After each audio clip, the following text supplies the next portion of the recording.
కేంద్రం రాష్ట్రాల మధ్య ఏ అంశంలో అధికార విభజన జరగలేదు? ఆన్సర్ 4 న్యాయ సంబంధాలు.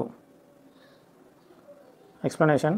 భారత రాజ్యాంగంలో కేంద్ర రాష్ట్రాల సంబంధాలను 3 విభాగాల కింద విభజించారు. 11 మరియు 12వ విభాగాలలో వీటిని గురించి పొందుపరిచారు. అవి శాసన సంబంధాలు, పరిపాలనా సంబంధాలు మరియు ఆర్థిక సంబంధాలు. శాసన సంబంధాల గురించి 11వ భాగంలో ఆర్టికల్ 245 నుంచి 255 వరకు చెప్పబడింది.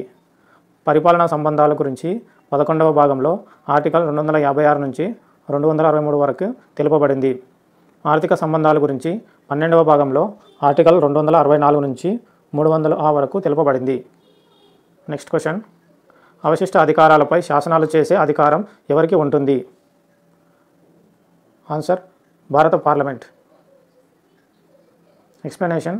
7వ షెడ్యూల్లో ఉన్న కేంద్ర రాష్ట్ర ఉమ్మడి జాబితాల్లో లేని అంశాలను అవశిష్ట అధికారాలు అంటారు.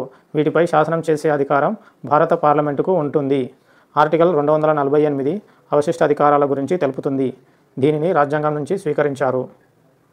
Next question. భారత రాజ్యాంగంలో ఏ ఆర్టికల్ ప్రకారం అంతర్రాష్ట్ర నదీ జలాల ట్రిబ్యునల్లను ఏర్పాటు చేస్తారు?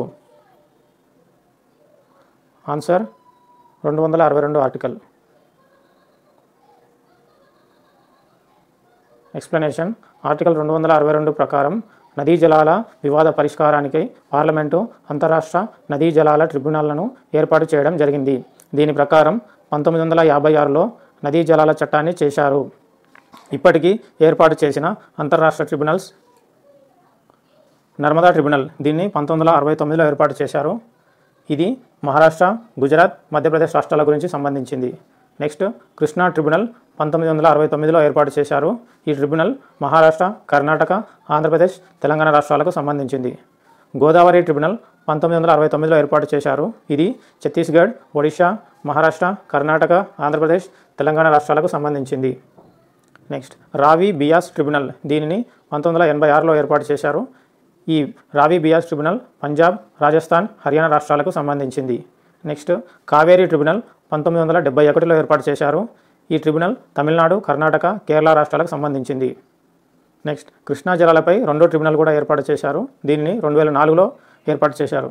నెక్స్ట్ వంశధార ట్రిబ్యునల్ను 2010లో ఏర్పాటు చేశారు. ఇది ఆంధ్రప్రదేశ్, ఒడిశా రాష్ట్రాలకు సంబంధించింది. నెక్స్ట్ మహదాయి ట్రిబ్యునల్ 2010లో ఏర్పాటు చేశారు. మహదాయి ట్రిబ్యునల్ గోవా, కర్ణాటక, మహారాష్ట్ర రాష్ట్రాలకు సంబంధించింది. నెక్స్ట్ మహానది ట్రిబ్యునల్ 2018లో ఏర్పాటు చేశారు. ఇది ఒడిశా మరియు ఛత్తీస్గఢ్ రాష్ట్రాలకు సంబంధించింది. Next question. మొదటి అంతర్రాష్ట్ర మండలిని ఎప్పుడు ఏర్పాటు చేశారు? ఆన్సర్ 1990. ఎక్స్ప్లెనేషన్. కేంద్ర రాష్ట్రాల మధ్య సమస్యల పరిష్కారానికై, పరస్పర సహకారానికై అంతర్రాష్ట్ర మండలిని ఏర్పాటు చేయాలని ఆర్టికల్ 263 తెలుపుతుంది. అంతర్రాష్ట్ర మండలిని భారత రాష్ట్రపతి ఏర్పాటు చేస్తే దీనికి పదవి రీత్యా ప్రధానమంత్రి చైర్పర్సన్గా వ్యవహరిస్తాడు. అన్ని రాష్ట్రాల ముఖ్యమంత్రులు, ఢిల్లీ, పుదుచ్చేరి, జమ్మూ కాశ్మీర్ ముఖ్యమంత్రులు, శాసనసభలు లేని కేంద్రపాలిత ప్రాంతాల పాలకులు అంటే గవర్నర్లు, ప్రధానమంత్రి నియమించే 6 కేంద్ర మంత్రులు ఇందులో సభ్యులుగా ఉంటారు. అంటే ఈ అంతర్రాష్ట్ర మండలిలో వీళ్ళందరూ సభ్యులుగా ఉంటారు. ఆర్ వెంకట్రామన్ రాష్ట్రపతిగా ఉన్నప్పుడు 1990లో తొలిసారి అంతర్రాష్ట్ర మండలిని ఏర్పాటు చేశారు. అప్పటి భారత ప్రధానమంత్రి విపి సింగ్. Next question. క్రింది వాటిలో రాజ్యాంగబద్ధమైనది ఏది? ఆన్సర్ ఆర్థిక సంఘం. ఎక్స్ప్లెనేషన్. కేంద్ర రాష్ట్రాల మధ్య ఆర్థిక వనరుల పంపిణీకై అవసరమైన సూచనలు ఇవ్వడానికి ఆర్టికల్ 280 ప్రకారం ఆర్థిక సంఘం ఏర్పడింది. ఇది రాజ్యాంగబద్ధమైనది. ఇందులో ఒక చైర్మన్, 4 సభ్యులను రాష్ట్రపతి నియమిస్తారు. దీని పదవీ కాలం 5 ఏళ్ళు. కేసీ నియోగి మొదటి ఆర్థిక సంఘం చైర్మన్, ఎన్కే సింగ్ 15వ ఆర్థిక సంఘం చైర్మన్. నీతి ఆయోగ్, మండల సంఘాలు రాజ్యాంగేతర సంస్థలు. నీతి ఆయోగ్ కేంద్ర కేబినెట్ ఉత్తర్వు ద్వారా 2015 సంవత్సరం జనవరి 1న అమలులోకి వచ్చింది. పార్లమెంటు చట్టం ద్వారా 1956లో 5 మండల సంఘాలు ఏర్పడ్డాయి. 1971లో 6వ మండల సంఘం ఏర్పడింది. Next question. భారత రాష్ట్రపతి వద్ద ఉండే నిధి ఆర్ ఖాతా ఏది? ఆన్సర్ భారత ఆగంతుక నిధి. ఎక్స్ప్లెనేషన్. రాజ్యాంగంలోని ఆర్టికల్ 267 ప్రకారం ఏర్పడిన భారత ఆగంతుక నిధి రాష్ట్రపతి వద్ద ఉంటుంది. ప్రకృతి వైపరీత్యాలు, క్షామం వంటి అత్యవసర సందర్భాల్లో అయ్యే వ్యయాన్ని భరించడానికి రాష్ట్రపతి వద్ద ఉన్న ఈ ఖాతా నుంచి చెల్లిస్తారు. దీని నుంచి చెల్లించే చెల్లింపులకు పార్లమెంటు అనుమతి తర్వాత పొందవచ్చు. 1950లో ఆగంతుక నిధి చట్టం ప్రకారం 15 కోట్లతో దీనిని ఏర్పాటు చేశారు. రాష్ట్ర స్థాయిలో రాష్ట్ర ఆగంతుక నిధి రాష్ట్ర గవర్నర్ ఆధీనంలో ఉంటుంది. Next question. మొదటిసారిగా పరిపాలనా సంస్కరణల కమిషన్ చైర్మన్ ఎవరు? ఆన్సర్ మొరార్జీ దేశాయ్. ఎక్స్ప్లెనేషన్. పరిపాలనా రంగంలో సూచనలు చేయడానికి 1966లో మొరార్జీ దేశాయ్ నాయకత్వంలో మొదటి పరిపాలనా సంస్కరణల కమిషన్ను ఏర్పాటు చేశారు. 1967లో మొరార్జీ దేశాయ్ ఉప ప్రధానిగా బాధ్యతలు చేపట్టాక దీనికి రాజీనామా చేశారు. అప్పుడు దీనికి కె హనుమంతయ్య అధ్యక్షత వహించాడు. 1970లో ఈ కమిషన్ సమర్పించిన నివేదికకు తుది రూపం ఇవ్వడానికి ఎంసి సెతల్వాడ్ నేతృత్వంలో నిపుణుల కమిటీని వేశారు. ఈ కమిటీ 20 నివేదికలతో 581 సూచనలు చేసింది. Next question. రాష్ట్రాలకు మరిన్ని అధికారాలకై 1977లో కేంద్రానికి మెమోరాండం సమర్పించిన రాష్ట్రం ఏది?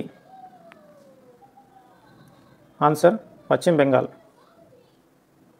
ఎక్స్ప్లెనేషన్. పశ్చిమ బెంగాల్లో 1977లో అధికారంలోకి వచ్చిన సిపిఎం పార్టీ అప్పటి సీఎం జ్యోతి బసు రాష్ట్రాలకు మరిన్ని అధికారాలకై కేంద్ర ప్రభుత్వానికి ఒక మెమోరాండం సమర్పించడం జరిగింది. అఖిల భారత సర్వీసులను రద్దు చేయాలి, కేంద్ర ఆదాయంలో రాష్ట్రాలకు 75% వాటా ఇవ్వాలి మరియు ఆర్టికల్ 356, 357, 360లను రద్దు చేయాలని అనేక సూచనలను ఈ మెమోరాండంలో సమర్పించడం జరిగింది. Next question. కేంద్ర రాష్ట్ర సంబంధాల పునఃపరిశీలనకై ఆర్ఎస్ సర్కారియా కమిషన్ను నియమించినప్పుడు భారత ప్రధాని ఎవరు ఉన్నారు? ఆన్సర్ ఇందిరాగాంధీ.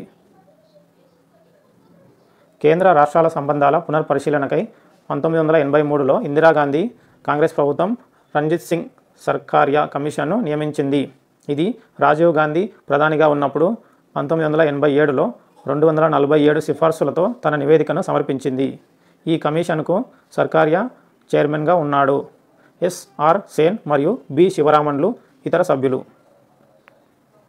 Next question. రాష్ట్రాలకు మరిన్ని అధికారాలు కల్పించాలని ఆనందపూర్ సాహెబ్ తీర్మానం చేసిన రాజకీయ పార్టీ ఏది? Answer Akali Dal party. ఎక్స్ప్లెనేషన్. పంజాబ్లోని అకాలీదళ్ పార్టీ 1973లో ఆనందపూర్ సాహెబ్ గ్రామం వద్ద సమావేశమై రాష్ట్రాలకు మరింత అధికారం కల్పించాలని తీర్మానం చేసింది. ఇందులో ముఖ్యమైన రక్షణ, విదేశీ వ్యవహారాలు, రైల్వేలు, కరెన్సీ, తంతి తపాలా మినహా మిగిలిన కేంద్ర జాబితాలోని అంశాలన్నీ రాష్ట్ర జాబితాలోకి మార్చాలని తీర్మానించింది. Next question. కేంద్ర రాష్ట్ర సంబంధాల పునర్పరిశీలనకై ఎంఎం పూంచి అంటే మదన్ మోహన్ పూంచి కమిషన్ను ఏ ప్రభుత్వం నియమించింది?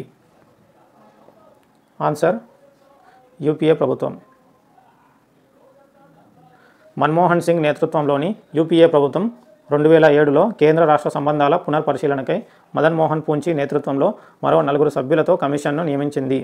ఇది 2010లో 7 అధ్యాయాలతో 273 సిఫార్సులతో ఒక విస్తృతమైన నివేదికను సమర్పించింది. భారతదేశ సమైక్యత, సమగ్రతకు సహకార సమైక్య వ్యవస్థ అవసరమని ఇది సూచించింది. Next question. సాధారణంగా రాష్ట్ర జాబితాలోని అంశాలపై శాసనం చేసే అధికారం రాష్ట్ర ప్రభుత్వానికే ఉంటుంది. కానీ కొన్ని ప్రత్యేక సందర్భాల్లో రాష్ట్ర జాబితాలోని అంశాలపై కూడా శాసనం చేసే అధికారాన్ని కేంద్రానికి కల్పిస్తున్న ఆర్టికల్స్ ఏవి? Answer article 249, article 250, article 252, article 253. Explanation. Article 249 ప్రకారం జాతీయ ప్రయోజనం దృష్ట్యా రాజ్యసభ 2/3 వంతు మెజారిటీతో రాష్ట్ర జాబితాలోని అంశాలపై కూడా శాసనం చేయమని కోరితే పార్లమెంట్ శాసనం చేస్తుంది. ఆర్టికల్ 250 ప్రకారం అత్యవసర పరిస్థితి అమల్లో ఉన్నప్పుడు కూడా రాష్ట్ర జాబితాలోని అంశంపై కూడా పార్లమెంట్ చట్టం చేస్తుంది. ఆర్టికల్ 252 ప్రకారం 2 లేదా ఎక్కువ రాష్ట్రాలు వారి ఉమ్మడి ప్రయోజనం కోసం రాష్ట్ర జాబితాలోని అంశంపై కూడా చట్టం చేయమని పార్లమెంటును కోరవచ్చు. ఆర్టికల్ 253 ప్రకారం అంతర్జాతీయ ఒప్పందాల అమలుకు రాష్ట్ర జాబితాలోని అంశం మీద కూడా పార్లమెంట్ చట్టం చేస్తుంది. Next question. భారత రాజ్యాంగం ప్రవేశికను ఈ క్రింది దేని ఆధారంగా రూపొందించారు? ఆన్సర్ జవహర్లాల్ నెహ్రూ లక్ష్యాలు ఆశయాల తీర్మానం. ఎక్స్ప్లెనేషన్. ప్రవేశిక భారత రాజ్యాంగానికి ఉపోద్ఘాతం వంటిది. దీనినే పీఠిక లేదా అవతారిక అని కూడా అంటారు. జవహర్లాల్ నెహ్రూ 1946 డిసెంబర్ 13న రాజ్యాంగ పరిషత్లో ప్రవేశపెట్టిన లక్ష్యాలు ఆశయాల తీర్మానం ప్రవేశికకు ఆధారం.